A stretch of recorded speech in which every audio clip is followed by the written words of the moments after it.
You are no friend of Lalafel's, and they will send their regards. Because trust me, if we find out, you'll wake up with a popoto in your bed.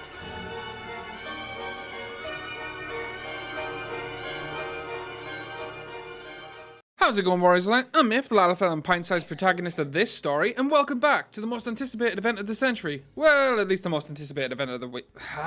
Who am I kidding? It's not even the most anticipated event of the day, considering I finally was brave enough to try and riz my date into letting me see those popotos. Man, pepper spray is really hard to get off. Did I really just open with a foot face joke? Okay, leaving it in. But I digress. That's right, it's time for part 3 of what your favourite Final Fantasy XIV content creator says about you. Just give me a moment to tickle those listeners. I heard the feedback from the last video and we'll continue to work on slowing down just a touch, although it's a process, and if I change gear mid-sentence, just remember, I'm Northern. We're not quick learners. And to the hate commenters throwing jabs at my speech or the jokes I make, can you please try to make them funnier so I can turn you into content? Why does everyone else get decent hate commenters and I get negative IQ Jimmy who looks like his safety helmet gets in the way of his keyboard whilst typing? It's not fair. We're diving even deeper into the psyche of the Warriors of Light, one content creator at a time. Think you know what it means to be a die-hard fan of Mr.Happy? Or perhaps you're convinced that your obsession with Jesse Cox is totally normal. Spoiler alert, it's not. But hey, who am I to judge? I spend my weekends playing chicken with trains every time I find out there actually isn't hot singles in my area looking for fun.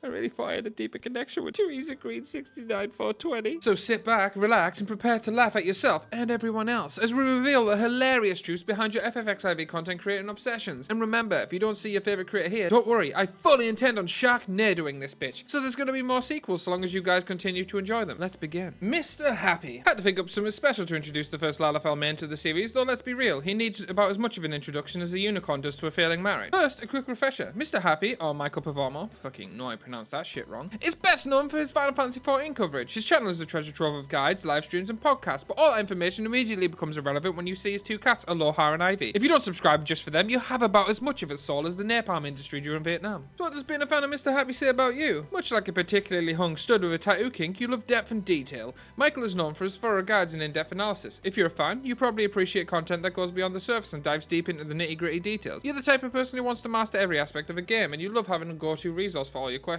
And you're right, a Lalafell is the answer to all those questions, and more. Just saying, you literally can't prove Jesus wasn't a Lalafell. Mr.Happy is all about engaging with his community, whether it's through his live streams, responding to comments, weekly Q&As, or hosting interactive podcasts. He makes sure to connect with his fans. If you're a fan, you likely enjoy being a part of a community where your voice is heard and your opinions matter. And frankly, he should be a blueprint to everyone in how to engage with your community without creating what can otherwise be described as parasocial fuckery. I'm not gonna lie, he's the first content creator I've approached who was so well-rounded that on the surface it seemed like it was impossible to find an angle to roast him from. But this is a fucking myth video, and I commit to roast harder than America committed to making the largest ever cup of tea in Boston Harbor. Thanks, Yanks. We love that for you. After 2 minutes of research, I found the golden ticket I was looking for. His fucking Instagram. Sending flex and gym selfies betrays his need to look like a cunt from a distance. His fucking cooking posts absolutely make it look like he took man versus food, literally. And his cats!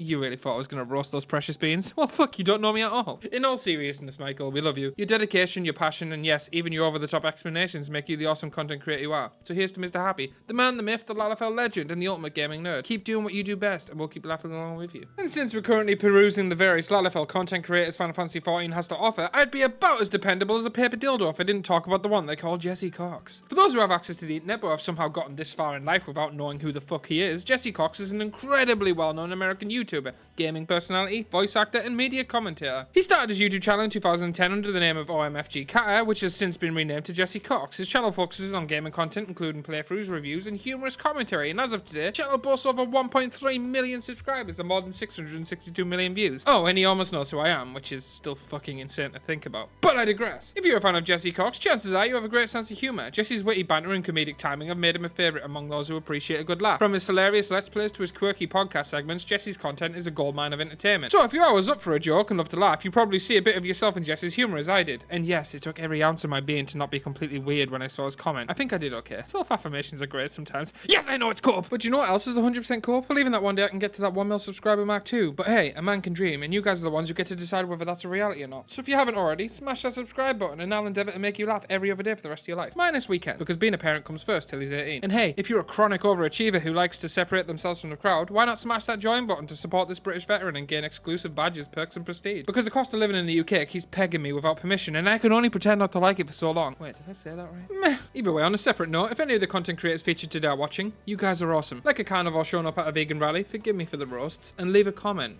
It made my day. Anyways, returning to Cox like a celebrity prostitute coming out of retirement. Oh, shut up, of course I was going to fit a Cox joke in there somewhere. Jesse has a knack for blending the old with the new. His love for classic games and references to retro pop culture resonate with viewers who have a fondness for the past. If you find yourself reminiscing about the good old days of gaming and enjoy revisiting timeless classics, you might be a nostalgia lover who sees a kindred spirit in Jesse. Either that or you explain away your dated fashion choices as nostalgia forward thinking, which is an excuse about as legitimate as my claim to the throne of England. God already saved the fucking king and he's currently stuck in Newcastle making Lalafell content on YouTube for attention. But besides all this, Jesse's openness about his journey as a content creator inspires many. He shared his successes, failures and lessons along the way. If you admire Jesse Cox, you might be an aspiring creator yourself, looking to carve out your own path in this digital world as I am. Jesse's transparency and advice are invaluable to those who dream of making their mark on YouTube, and despite the fact I'm about to roast him as standard, he has been an inspiration. But it's time to try a new roasting style called point and pounce, where I select a trait as a target and explain why that's a roast. Here's an example. Point those jokes. Pounce. Jesse puts the dad in dad jokes in the worst kind of way. My brother in Heidelin, you've caused more eye rolls than the Kanye West speech. Get the format? Good. Point those reactions. Pounce. I can't decide if it's overacted for the camera or he is generally that giddy and excited, but either way, I pity the first woman who showed him her chesticles. Bro must have gone full Bobby Boucher, and in a weird way, I kind of wish I was there to confirm this. And she showed me her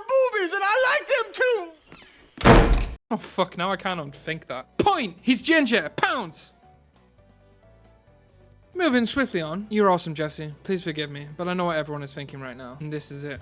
This is the moment. The third content creator in these videos always gets slain like they're a president at a particular popular player. You're not wrong. Ladies and gentlemen, I'm locked in a multifaceted war right now that I never chose to be in. For context, there's been a betrayal. And to define it for those sweating a little beneath the collar, betrayal is the breaking or violation of a presumptive contract, trust or confidence that produces moral and psychological conflict within a relationship amongst individuals, between organizations, or between individuals and organizations. For you to possibly understand this, its motivations, pain, and the reason I'm locked in an eternal staring contest, let me tell you a story. A story of the one they call Megastar. Megastar FFXIV is a popular YouTuber known for creating content centered around Final Fantasy XIV. His channel primarily features guides on various classes and jobs within the game, humorously titled An Idiot's Skills and Abilities Guide. These guides are designed to be accessible and entertaining, helping both new and experienced players understand the mechanics and playstyles of different classes. Seems fairly innocent, right? Wrong! We have to go deeper. This was Megastar. This is Megastar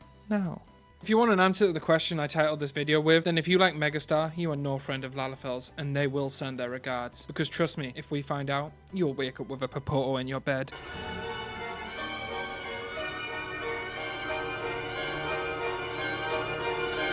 We ain't fucking around anymore. And Megastar, I suggest you blink. Because we know who you are, we know who you were, and we know where you live. There is only one way this ends, Purry. And to my brothers and sisters in Lalafeldom, I command thee to rise up, swarm his streams and videos with carrier pigeons and tell him Myth sends his regards. In Papalimo we trust and with Tataru we stand. But in all seriousness, he is genuinely fucking hilarious, and he marries education with comedy in such a unique way. I can't help but recommend him. And again, I was awestruck that you commented on my video the other day, dude. Thank you for that, honestly. What do you think? Let me know in the comments down below. Smash that subscribe button for bonus popoto points and hit join if Myth's Lalafell Mafia is a mob to which you would like to become a member. And remember guys, these are all jokes. I mean no ill will towards anyone I joke about, except Asperius. He's a content thief. Fuck that guy. Oh, and before I forget, click this, because it's still set to recommend best video for viewer, meaning a robot has decided they know you more than you do. Let me know if that's true. I'm curious as to how far we are away from Skynet.